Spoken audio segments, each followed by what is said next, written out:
Hello students, today we are going to do question number 7th of exercise 13.1. This is of chapter number 13, Exponents and Powers, 7th Maths. So let's begin. Simplify question number 7. First part, there are 4 parts in it. We will do all the 4 parts. First part is -4 raised to the power 3. -4 की जो power है वो 3 दे रखी है, तो हम -4 को 3 times multiply कर देंगे. Minus into 4 into -4 into -4. अब जब हम -3 टाइम्स से ओड टाइम्स से minus into minus plus plus into minus is minus, odd times minus आता है तो साइन नेगेटिव का आएगा, और इवन टाइम्स माइनस आता है तो साइन पॉजिटिव का आएगा. 4 4 जा 16, 16 4 जा हो गया 64. This is the first one. Very easily we have done. Question number 2 now. -3 into -2 का cube. -3 only one power, so it will remain as it is. -2 की power 3 means we have to write it thrice. 1 time, 2 time, and 3 time we have multiplied. 3 times हमने multiply कर दिया.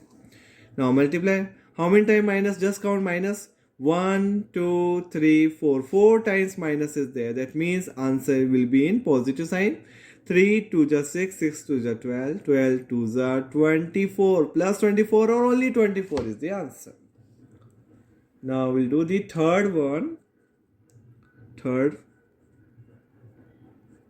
Third one is -3 square into -5 square. Once again -3 square means हमें इसको 2 times open करना है, और -5 square means इसे हमें 2 times again हमें इसको भी open करना है.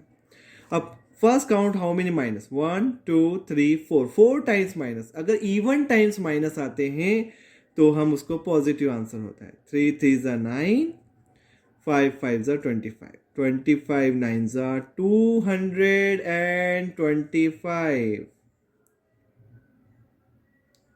ये आ गया हमारा third part. Now will do the fourth part, last part of this question.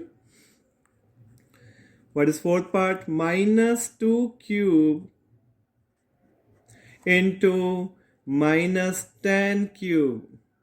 -2 cube means हमको इसको कितनी बार ओपन करना है? 3 times. Once again -2 into -2 into -2, और -10 को भी 3 टाइम्स. -10 into -10 into -10. 2 2 जा 4, 4 2 जा हो गया 8. और कितने काउंट कर लीजिए, माइनस कितने पहले? 1 2 3 4 5 6 टाइम्स माइनस से तो पॉजिटिव रिजल्ट आएगा. बस हम मल्टीप्लाई करते हैं. 2 2 जा 4, 4 2 जा 8, 10 10 जा 100, 100 10 जा 1000. तो ये हो गया हमारा 8000. So this completes question number 7. All the 4 parts we have done. So I hope you understood all the 4 parts. Thank you so much for watching the video.